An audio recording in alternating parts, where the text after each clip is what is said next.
Good morning, good afternoon, good evening दोस्तों. Kevin sir back from personal tutor. Standard 10th political science, that means civics कह सकते हैं हम लोग. Chapter outcomes of democracy का topic why a democratic government is considered आज हम लोग डिस्कस करने वाले हैं. क्यों देशों में एक अच्छे संचालन के लिए डेमोक्रेटिक गवर्नमेंट का ऑप्शन चूज किया जाता है. Why is this thing happening. देखिए, क्योंकि बहुत सारे ऐसे फैक्टर्स हैं that people consider a democratic government would be fair in. सबसे पहले समझते हैं, डेमोक्रेटिक गवर्नमेंट जो होती है वो कोई सा भी डिसीजन एक चुटकी में नहीं ले लेती है. मतलब आप चाहते हो कुछ करना और एकदम इमीडिएटली वो हो जाए, ऐसा नहीं होता है. डेमोक्रेटिक गवर्नमेंट में कोई सा भी रूल, कोई सा भी डिसीजन इमीडिएटली इंप्लीमेंट नहीं होगा. It would be thought over, there would be deliberations, there would be negotiations. You have to see कि अगर आपका ये पॉइंट ऑफ व्यू है तो सामने वाले का पॉइंट ऑफ व्यू क्या है. आप जब तक सामने वाले का पॉइंट ऑफ व्यू नहीं पूछेंगे आप किसी चीज को इंप्लीमेंट नहीं कर सकते हो. ये रिजाइम डेमोक्रेसी नहीं कहलाती है. डेमोक्रेटिक गवर्नमेंट में that's why there is a delay in implementation of any decisions, because you evaluate things from not just only your point of view but from each and every other person's point of view. There is then an effectivity of decisions, because आपने सिर्फ अपने point of view से उस चीज को नहीं देखा, इसलिए गवर्नमेंट एक effective decision ले पाती है और उसके बाद वो एक्सेप्टेबल भी रहता है, क्योंकि उसमें आपने एक इक्वल डिस्कशन करा था. You had not just gone ahead and taken a decision on your own. That's what is a work of a democratic government and that's why a democratic government is considered by people. There is a transparency.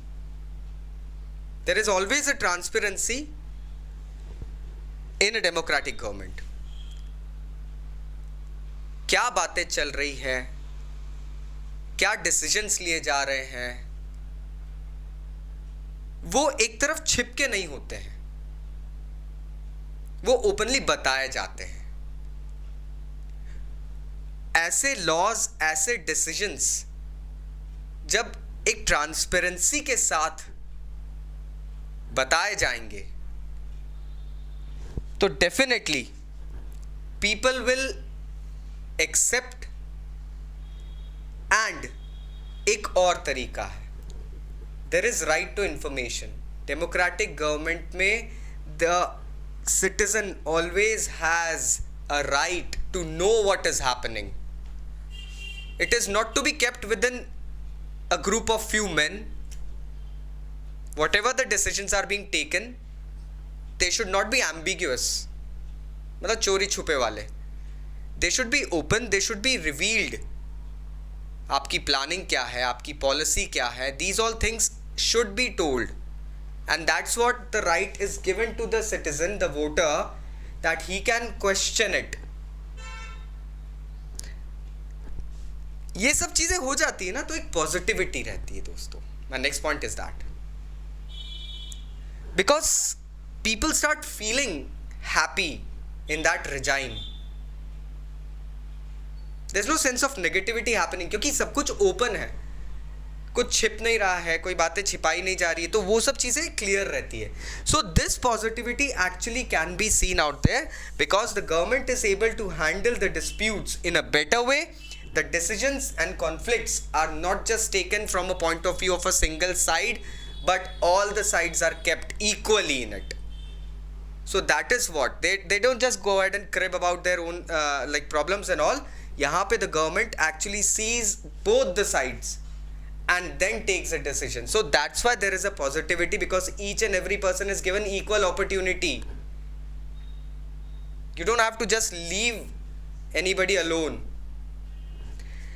And that's what I'm talking about. यहाँ पर opportunity की बात आती है. अब caste based discrimination और class based discrimination बंद हो चुके हैं हमारे गवर्नेंस के अंदर, हमारी कंट्री में। हालांकि हाँ 1-2% कहीं ना कहीं होता है दोस्तों, बट अगर हम बिग पिक्चर देखें तो ओवरऑल मेजरली ये सारी चीज़ें अब इराडिकेट हो गई है। We still can go ahead and equally see people of all caste and religion across. Nobody is small or nobody is big now. Everybody is having an equality, and that's why the government is providing open opportunities to each and every person, may he belong to any class, society or any caste. So that's why people go ahead and consider a democratic government. I hope अब आपको ये topic clear हुआ है।